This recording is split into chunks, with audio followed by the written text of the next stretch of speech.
नमस्कार साथियों, मैं आपका दोस्त अमन जोशी स्वागत करता हूं अपने YouTube channel Joshi sir academy में। तो साथियों, आज जो हम पढ़ेंगे वो उत्तराखंड का हम एक चैप्टर पढ़ने जा रहे हैं जिसका नाम है पौरव राजवंश। ठीक है, पौरव राजवंश या पर्वताकार राजवंश।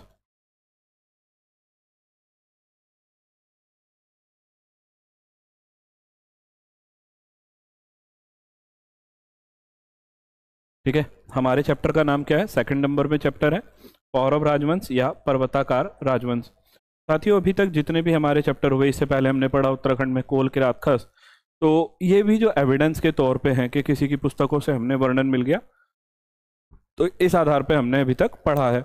उत्तराखंड का पहला ऐसा राजवंश होगा या चैप्टर होगा जिसका नाम होगा चंद राजवंश। वो एक पहला लिखित चैप्टर होगा। ठीक है, कि मतलब उसका किसी ने किसी व्यक्ति के द्वारा या कहूँ तो ई एटकिंसन के द्वारा पहला लिखित वर्णन, क्रमबद्ध लिखित वर्णन किया गया है। अभी तक जो है हम वर्णन पढ़ रहे हैं किसी अन्य किताबों के या अन्य एविडेंस के आधार पर।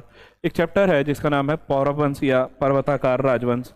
ठीक है, तो इस पौरव वंश की जो हमें जानकारी है कि इसका जो संस्थापक होगा ये कौन होगा, तो जानकारी का जो स्रोत है वो है तालेश्वर ताम्रपत्र। ध्यान से देखिएगा, तालेश्वर ताम्रपत्र। ताम्रपत्र से मतलब है, देखिएगा, पत्र शब्द से मतलब है कि लिखना, और ताम्र मतलब तांबे के पत्र पे लिखना। ठीक है, एक शीट बना के छोटी सी पतली सी उस पे गोदना। अब यहाँ ये बताऊं कि ये कब मिला है, तो 1915 में। कहाँ से मिला है, तो अल्मोड़ा से मिला है। ध्यान रखिएगा कि तालेश्वर ताम्रपत्र की प्राप्ति कब हुई है, 1915 में। और कहाँ से हुई है, तो अल्मोड़ा से हुई है। अच्छा, किसी भाषा में भी जरूर लिखा होगा। तो तालेश्वर ताम्रपत्र की जो भाषा है वह है संस्कृत, और लिपि लिपि है ब्राह्मी। ठीक है, लिपि क्या है, ब्राह्मी। तो लिपि, साथियों ध्यान रखिएगा, लिपि होता है लिखने का ढंग, तरीका, उसको बोलते हैं लिपि। और ब्राह्मी लिपि हमेशा बाएं से दाएं, खरोष्टी लिपि दाएं से बाएं लिखी जाती है। अब ये देखिएगा, इस तालेश्वर ताम्रपत्र में किन शासकों का वर्णन मिलता है, तो देखें, तालेश्वर ताम्रपत्र में इस पौरव राजवंश के दो शासकों का, विष्णुवर्मन, सॉरी, वृषवर्मन और द्युतिवर्मन, दो शासकों का वर्णन मिलता है। ध्यान से समझें कि तालेश्वर ताम्रपत्र जो है उसमें किन दो शासकों का वर्णन मिलता है, तो वृषवर्मन और द्युतिवर्मन नाम के शासकों का वर्णन मिलता है। कब प्राप्ति हुई है, तो 1915 में। कहाँ से प्राप्ति हुई है, अल्मोड़ा से। इसकी भाषा क्या है, संस्कृत, और लिपि क्या है, ब्राह्मी। ठीक, नेक्स्ट, अगर हम पूछें कि इस पौरव राजवंश की जो राजधानी थी वो राजधानी क्या थी,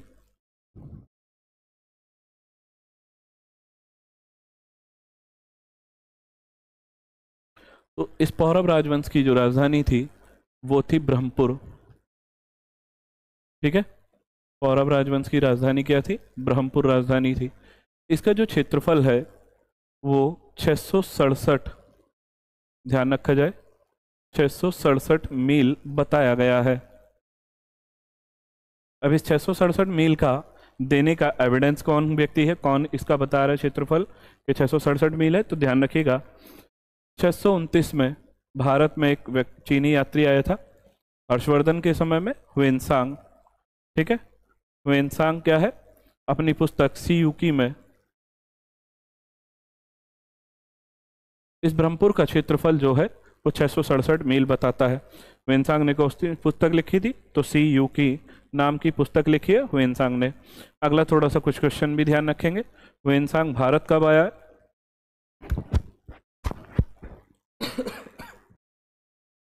सॉरी, ह्वेनसांग भारत आया है तो 629 में भारत आया है, 634 में उत्तराखंड आया है, 634, 636 में ये काशीपुर आया है, और 645 में ये भारत से वापस गया है। ध्यान रखिएगा इन सन को कि ह्वेनसांग जो है वो कब भारत आया था, तो 629 में भारत आया था, उत्तराखंड में 634 में भारत, सॉरी, उत्तराखंड में 636 में काशीपुर, और यहाँ भी एक बात ध्यान रख सकते हैं कि काशीपुर को इसने गोविशाण नाम दिया है और बौद्ध धर्म की शिक्षा का केंद्र या बौद्ध धर्म का केंद्र बताया था।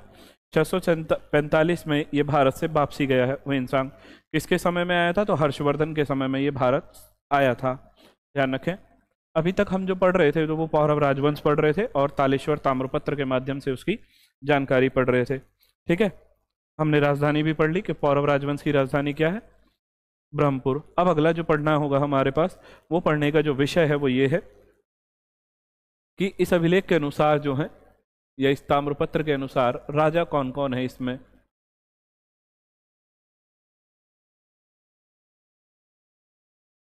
ठीक है, तो यहाँ पे हमने राजा पढ़ने हैं। तो सबसे पहला हमारे पास जो राजा होगा वो होगा विष्णुवर्मन। विष्णुवर्मन के बाद होगा वृषवर्मन। ठीक है, विष्णुवर्मन के बाद होगा वृषवर्मन। वृषवर्मन के बाद होगा अग्निवर्मन। अग्निवर्मन के बाद इसके दो पुत्र होंगे। नंबर 1 है द्युतिवर्मन, बड़ा पुत्र है, और अगला पुत्र होगा वृषवर्मन, विष्णु वर्मन द्वितीय। ठीक है साथियों, तो ये इस चैप्टर के राजवंश के जो हैं राजा होंगे। अब इनमें से हमसे क्वेश्चन पूछा जाएगा कि संस्थापक कौन है, तो यहाँ पे संस्थापक होगा आपका विष्णुवर्मन। वास्तविक संस्थापक होगा, ध्यान से देखें, वास्तविक होगा अग्निवर्मन। आपसे पूछा जाए कि अंतिम कौन होगा, तो अंतिम होगा आपका विष्णुवर्मन द्वितीय। ठीक है, ध्यान से समझिएगा। हालांकि कुछ पुस्तकों के अनुसार संस्थापक अग्निवर्मन को माना गया है। ठीक है, कोई दिक्कत नहीं है, वहां पे आप ऑप्शन के अकॉर्डिंग को करेंगे। विष्णुवर्मन संस्थापक, अग्निवर्मन को वास्तविक और विष्णुवर्मन द्वितीय को अंतिम शासक माना गया है। अच्छा, अग्निवर्मन के बारे में थोड़ा पढ़ लेते। इस बंदे ने 2 उपाधि भी धारण की थी, ध्यान रखेंगे। यह उपाधि धारण करने वाला पहला शासक कौन था? अग्निवर्मन था। तो इस व्यक्ति ने गो ब्राह्मण हितैषी, गाय और ब्राह्मणों का हितैषी, इस जैसी उपाधि धारण की थी। और एक उपाधि और धारण की थी, परम भट्टारक। परम भट्टारक, महाराज धीराज। ठीक है, परम भट्टारक महाराज धीराज जो उपाधि है वो किसने धारण करी थी? अग्निवर्मन ने धारण की है। गौ ब्राह्मण हितैषी की उपाधि भी किसने धारण की है? तो आपका अग्निवर्मन ने धारण की है। ये हमारा इससे हो गया। अब थोड़े से इसके क्वेश्चन और देखते हैं। देखिएगा, जो आपका पौरव राजवंश है, इस पौरव राजवंश में राजा को, या कहूं तो मंत्री परिषद को, मंत्री परिषद का जो मुखिया होता था वो होता था पीएम, और इस प्रधानमंत्री को बोलते थे अमात्य। ध्यान रखा जाए, प्रधानमंत्री को क्या बोलते थे? अमात्य। अगला पॉइंट होगा, राजा जिस स्थान पर रहता था, ध्यान से सुने, राजा जिस स्थान पर रहता था उसे क्या कहते थे? या कहूं तो राजा के निवास को कोट। इस कोट की सुरक्षा के लिए जो अधिकारी था उसका नाम था कोटाधिकरण। देखिएगा, राजा जिस स्थान पर निवास करता है उसको क्या बोलते हैं? कोट। और राजा की इस कोट की सुरक्षा के लिए जो अधिकारी है उस अधिकारी का नाम क्या है? कोटाधिकरण। ठीक है, अगला बात करेंगे, राज परिवार, राजा का जो परिवार होगा, राज परिवार, उसकी सुरक्षा के लिए कौन अधिकारी नियुक्त होगा? तो यहाँ देखिएगा, प्रतिहार नाम का जो है राज परिवार की सुरक्षा का अधिकारी होगा। ठीक है, कौन होगा? प्रतिहार। इसको ध्यान रखिएगा, ये लास्ट टाइम अभी इंपॉर्टेंट है, अभी आपके उत्तराखंड के पेपर में आया भी है ये वाला क्वेश्चन। क्लियर है? ठीक, एक बार दोबारा से देखिएगा, राजा जिस स्थान पे रहता है उसे क्या बोल रहे? कोट। उसकी सुरक्षा के लिए कोटाधिकरण। नेक्स्ट है हमारा, राज परिवार की सुरक्षा के लिए प्रतिहार। ठीक है, राजा का जो भोजनालय है, इस भोजनालय का अध्यक्ष कौन होगा? सुपकारपति।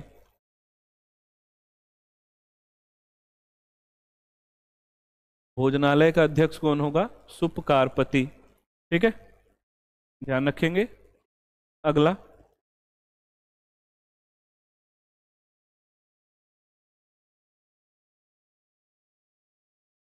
पुलिस का सबसे बड़ा अधिकारी। अगला क्वेश्चन को देखें। पुलिस का सबसे बड़ा अधिकारी कौन होगा? दंडपासिक। ठीक है, पुलिस का सबसे बड़ा अधिकारी होगा दंडपासिक। उसके बाद ध्यान रखें, आय व्यय के आंकड़ों की देखरेख करने वाला।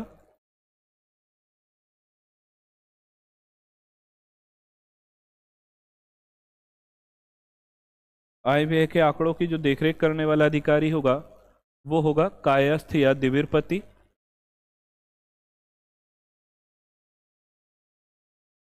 बहुत अच्छा क्वेश्चन है, लास्ट टाइम आया है और आगे भी आने के प्रबल चांस है। ठीक है, अब अगला प्रश्न पूछा जाए कि ये आपका जो पौरव राजवंश है, इस राजवंश के कुल देवता कौन है? तो पौरव राजवंश के कुल देवता हैं वृणेश्वर स्वामी। इसको हाईलाइट करें, बहुत ही इंपॉर्टेंट क्वेश्चन है। पौरव राजवंश के कुल देवता वृणेश्वर स्वामी। ठीक है, एलटी वाले तो विशेष रूप से इन क्वेश्चंस को बहुत अच्छे से ध्यान रखेंगे। जिनका एलटी का या ग्रुप सी का कोई भी उत्तराखंड का एग्जाम है जिसमें 40 नंबर की उत्तराखंड आएगी, तो काफ़ी इंपॉर्टेंट क्वेश्चन रहेंगे। लास्ट टाइम आया भी है। कुल देवता कौन है? वृणेश्वर स्वामी। ठीक है, अच्छा, अब कोई भी एक राजवंश है, कोई भी एक परिवार है राजा के रिगार्डिंग, तो वहाँ कहीं ना कहीं एक टैक्सेशन चल रहा होगा। ठीक है, तो पढ़ते हैं। आय का, राजा की आय का मुख्य स्रोत। आय का मुख्य स्रोत क्या है? भूमि कर। ध्यान रखें, आय का मुख्य स्रोत क्या है? भूमि कर। थोड़ा सा मैं यहीं पे शॉर्ट कर दे रहा हूँ जिससे आपको थोड़ा समय बच जाए। देखिएगा, आय का मुख्य स्रोत क्या था? भूमि कर। मतलब टैक्सेशन जो सबसे ज़्यादा प्राप्त हो रहा था वो कहाँ से? मेन सोर्स क्या था? जमीन से टैक्स लेना। ठीक है, अब जमीन की बात आ गई, भूमि की बात आ गई, तो भूमि यहाँ पे दो प्रकार की होती थी। एक होती थी केदार भूमि और एक होती थी सारी भूमि। केदार भूमि जो थी वो थी सिंचित भूमि, अर्थात सिंची हुई भूमि, और सारी भूमि कैसी थी? असिंचित भूमि। ठीक है, आय का मुख्य स्रोत क्या है? भूमि कर। मेन सोर्स जो है, सोर्स ऑफ अर्निंग का मेन सोर्स भूमि कर है, और केदार भूमि उसकी सिंचित भूमि, और दूसरी भूमि जो होगी सारी भूमि, ये कैसी थी? असिंचित। इसका मतलब इससे टैक्स कम लिया जाता होगा। अगला क्वेश्चन देखेंगे।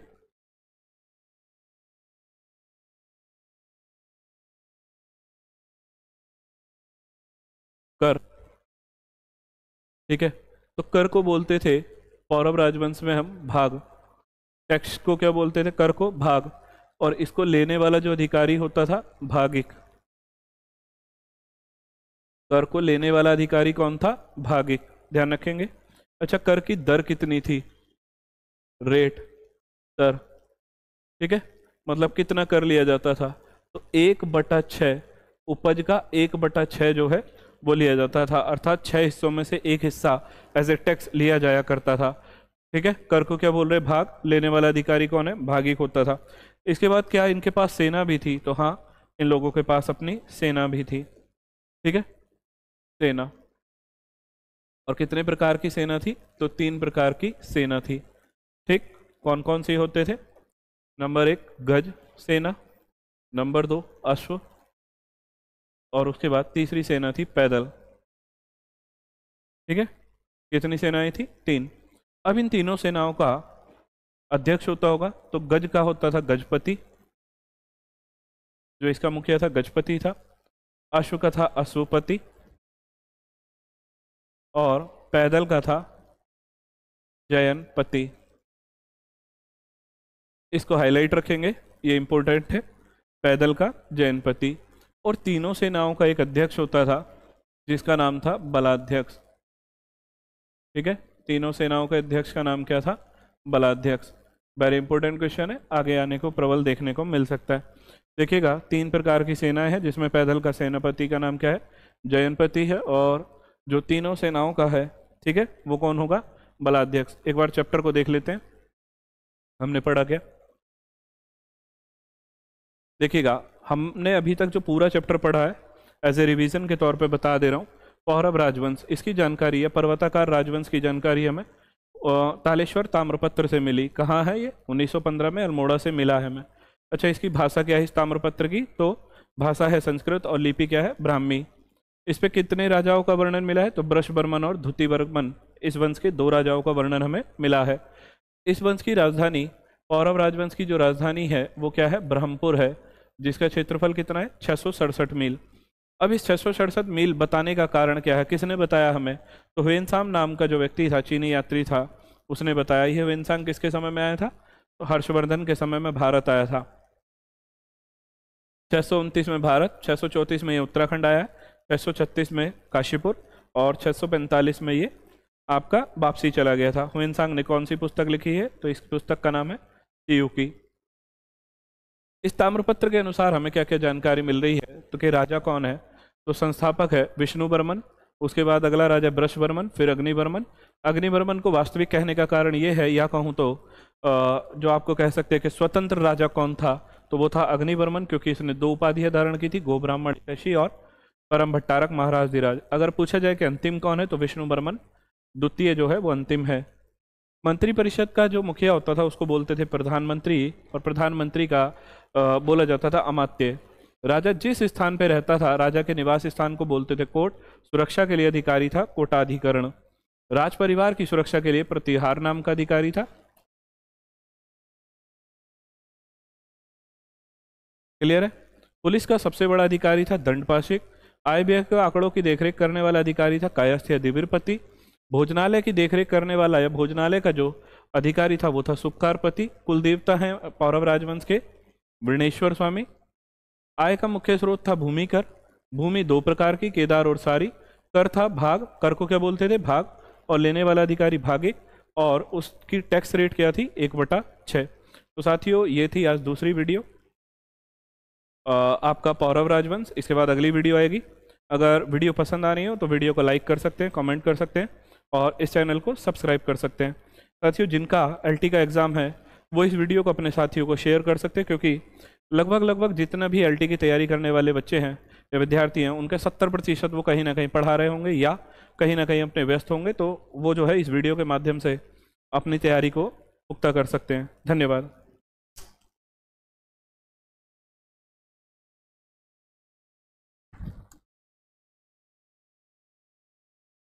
हेलो।